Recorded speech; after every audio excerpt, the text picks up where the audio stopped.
देव माय लेकरा बाळाची हाय देव. अगं बाई तर काय कार्यक्रम चालू आहे, कशाला आले तू? सुया घे, पोत घे, हे घे ते घे करायला लागली. महिला दिनाचा कार्यक्रम आहे, तुला शोभत काहीतरी येऊन असं करायला? इथं आम्ही गप्पा करत बसतो, कार्यक्रम बघायलो. जाईल तुला काही भेटणार नाही. माय लहान लेकरू हाय, दुपारची हाय, उपाशी हाय. माय देव माय आधी भाकर दे. खरं सांगते ग बाई, दुपारची वेळ आहे. शपथ घेऊन सांगते माझ्या दुर्डी भाकरीचा तुकडा नाही. मी जर का खोटं बोलली ना तर मेल्यावर आंधळी होईल. तुला खरं सांगते.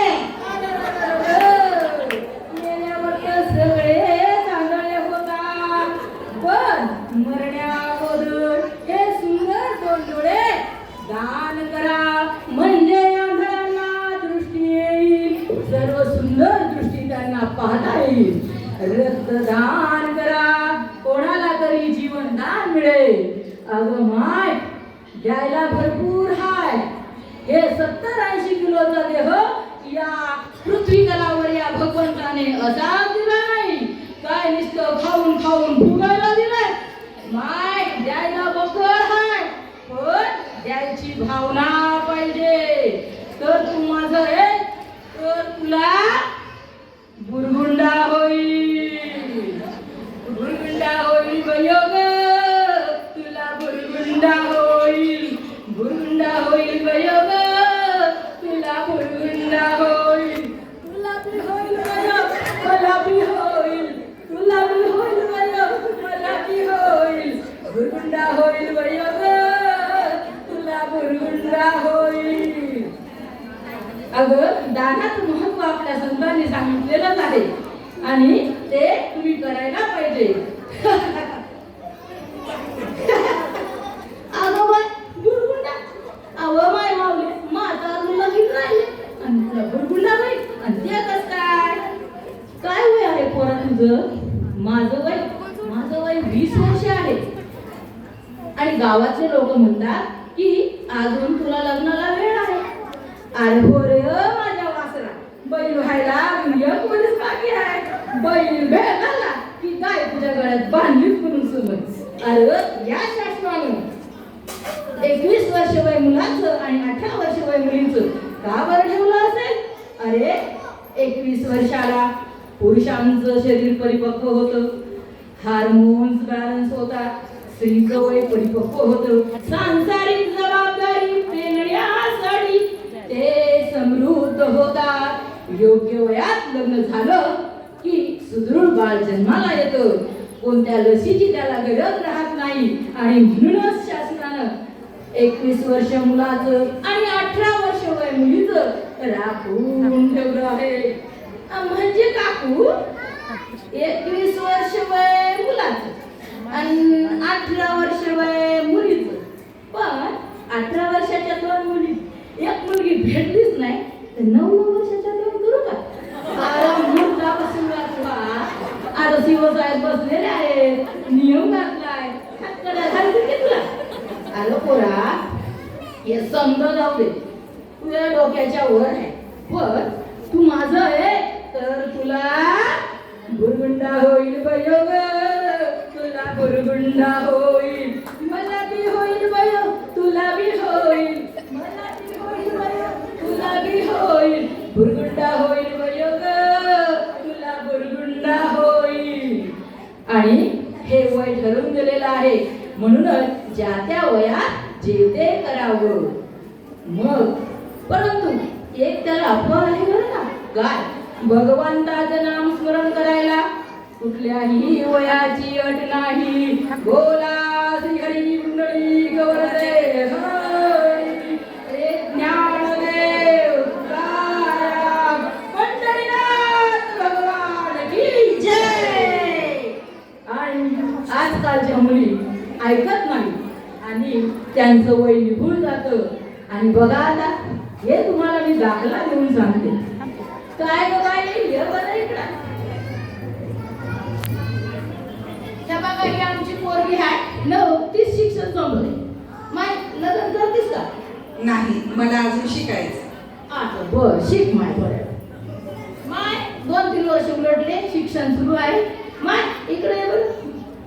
आता लगीन करतेस का? नाही, मला पसंत नाही आहे पोरगी. दुसरा त्याच्यात काय लय पडले आजकाल पोरीला मागणी. तिसऱ्यांदा बोलत मग इकडे आता करणं नाही लगीन, आता वय झाले. काढच आहे. माय दोनच रंग आहेत दुनियामध्ये, त्याच्या मनाचा रंग बघ माय. आता चौथ्यांदा ये बरं माय इकडं. मग आता तरी कर. शेती आहे का विचार ना त्याच्याकडे. मुळापासूनच मत चालवात राहते. राहती शहरात आणि शेती पाहिजे गावात. हाय शेती खपतीस का त्या शेतात? नाही, आजकालच्या पोरीला खापायला नाही पाहिजे. नुसत्या शेतात रील. गावाकडचं काय ते काय आहे बघ, मला दाखव ना बाबा.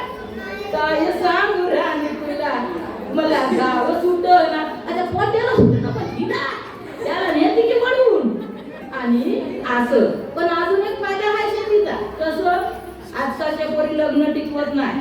थोडंसं झालं, भांडण झाले, घेतली फारकती, टाकली खावटी, झाली वेली आणि दुबकली नाती होती. आणि म्हणूनच या शेतीचा वापर ह्या अशा करतात. म्हणून म्हणते बये माझं आहे तर तुला बुरगुंडा होईल बयो ग, तुला बुरगुंडा होईल. मला बी होईल बयो, तुला बी होईल. मला पण होईल, तुला पण होईल.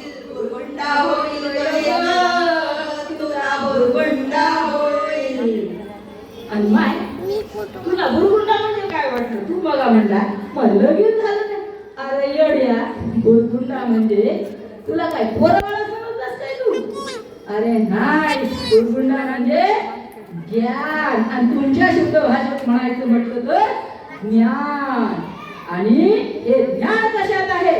हे ज्ञान ग्रंथात आहे, गीतेत आहे, भागवतात आहे, पुराणात आहे. आणि हे ज्ञान आपल्याला जपलं पाहिजे. आणि ज्ञान हे बघा, हे ज्ञानरूपी ग्रंथ जर फाटले तुटले तर याची झेरॉक्स काढता येईल, परंतु या नरदेहाची झेरॉक्स शक्य नाही. म्हणून ज्या वयात ते केलेच पाहिजे. पण तुम्ही ते ऐकत नाही. लग्न वयात करत नाही, लेकरं वयात होत नाही. मग काय होतं? हार्मोन निसर्गाचं इम्बॅलन्स. मग निसर्ग काय सोडतो काय तुम्हाला? आणि म्हणून संत म्हणतात जैसे ज्याचे कर्म तैसे फळ देतो रे ईश्वर. जैसे ज्याचे कर्म तैसे फळ देतो रे ईश्वर. आणि म्हणून आता जर एखाद्या बाईला म्हटलं स्टेजवर बोलवून या का मला डावावी या आणि लहान लेकराने हात पाय हलवा नाही जमणार ते लेकराला जमणार म्हणून ज्या वयात ते केलंच पाहिजे. पण पोरं हो आमच्या वयात असं नव्हतं. योग्य वयात लग्न होत, योग्य वयात लेकरं बाळ होत आणि खरंच 25 आणि 30च्या वयात जर लेकरू झालं तर त्याला कुठलाही रोग होणार नाही. बाळ सुदृढ होईल, सशक्त होईल, निरोगी राहील. म्हणून या वयातच आपले 2 अपत्य झाली पाहिजे आणि म्हणून आपल्याला कुठलंही लसीकरण करायची गरज नाही. पण आताची तुम्ही पोरं लग्न करता करता म्हातारे होता आणि नातवंड सवळाच्या वयात लेकरं सांभाळता.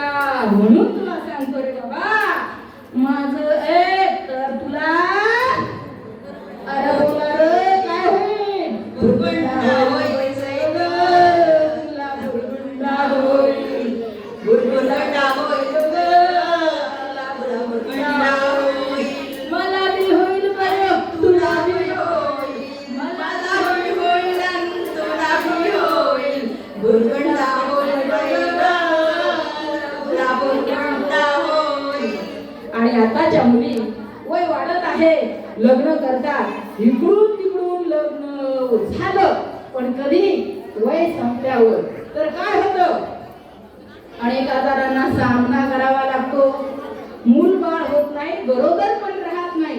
कारण 35 नंतर 30 नंतर पुरुष आणि महिलांचे हार्मोन शुक्राणू बीज हे कमी झालेले असतात आणि प्रेग्नन्सी कन्सीव्ह व्हायला त्रास होतो आणि वजन वाढलं की प्रेग्नन्सी कन्सीव्ह होत नाही.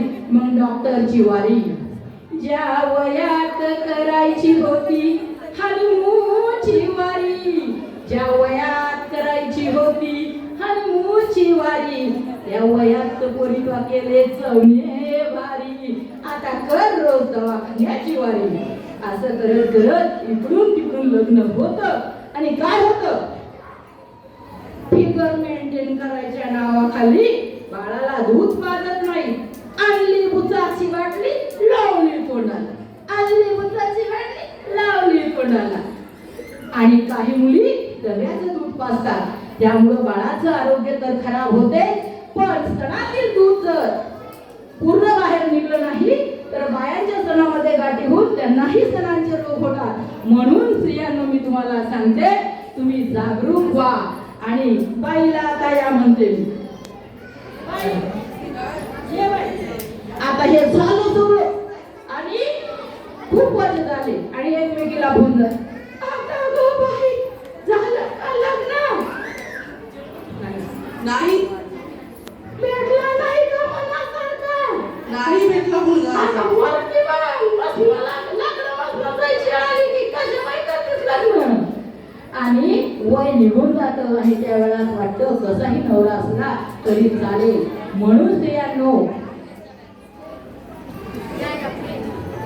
मी तुम्हाला संदेश देते तू आहेस खरी नारी तू आहेस खरी नारी घे तू उंच भरारी घे तू उंच भरारी स्वतःच आरोग्य जप भारी आरोग्य नांदे तुझ्या दारी तरच बोलले तुला आरोग्य रूपी विठ्ठलाची वारी.